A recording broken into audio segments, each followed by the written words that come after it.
বন্ধুরা, আশা করি আপনারা সবাই ভালো আছেন। তো মহার্ঘ ভাতা চালুর বিষয়ে কোনো সিদ্ধান্ত গ্রহণ করছে কিনা এই সরকার? এটা আসলে অনেকেরই জানার ইচ্ছা। তো যেটা সত্য কথা সেটা হচ্ছে মহার্ঘ ভাতা চালুর বিষয়ে কোনো সিদ্ধান্ত হয়নি। এটা কিন্তু অর্থ উপদেষ্টা আপনার জানুয়ারি মাসেই বলছিল। কিন্তু এখন আবার নতুন করে এই নিউজটা সামনে আসছে যে মহার্ঘ ভাতা আসলেও চালু হবে কিনা এবং চালু হচ্ছে কিনা। আসলে সত্যি কথা বলতে মহার্ঘ ভাতা চালুর বিষয়ে কোনো সিদ্ধান্ত এখনো এই সরকার গ্রহণ করে নাই।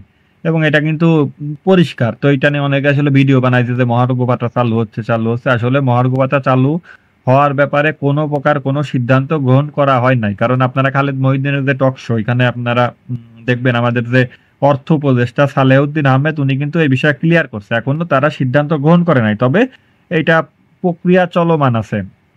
কারণ কি প্রক্রিয়া চলমান আছে বলতে আসলে এই সরকারের একটা বিষয় আপনারা দেখেন। এই সরকার কিন্তু এখন চাচ্ছে যে তারা একটু লং টাইম ক্ষমতায় থাকতে এবং তারা আসলে সংস্কার করতে চায়। তো এই সংস্কারের অংশ হিসেবে একটা মহার্ঘ ভাতার বিষয় আরকি তারা কথা বলছে। তো সেক্ষেত্রে চালু হইতে পারে। বাট এখনো এটার বিষয়ে কোনো প্রকার কোনো সিদ্ধান্ত নেয়া হয় নাই। চালু হবে কিনা? যদি হয় চালু তাহলে অনেকে আবার বলছেন যে এটা যদি এই সরকারের আমলে চালু হয় অন্য যে নির্বাচিত সরকার আসে তারা কি বন্ধ করে দিবে? না, এটা বন্ধ করার আসলে কোনো সুযোগ নাই। যেহেতু এটা একটা সরকারি কাজ এবং এটা মহার্ঘ ভাতা একবার চালু হয়ে গেলে বন্ধ হওয়ার কোনো কারণ নাই এবং বন্ধ করতেও পারবে না। যে সরকারই ক্ষমতায় আসুক অতএব মহার্ঘ ভাতা যদি একবার চালু হয় সেটা আর বন্ধ হবে না। তবে মহার্ঘ ভাতা চালুর বিষয়ে এখনো পর্যন্ত কোনো প্রকার কোনো সিদ্ধান্ত গ্রহণ করা হয় না। এটা হচ্ছে একবারে আপনাদের কি বলবো সঠিক নিউজ।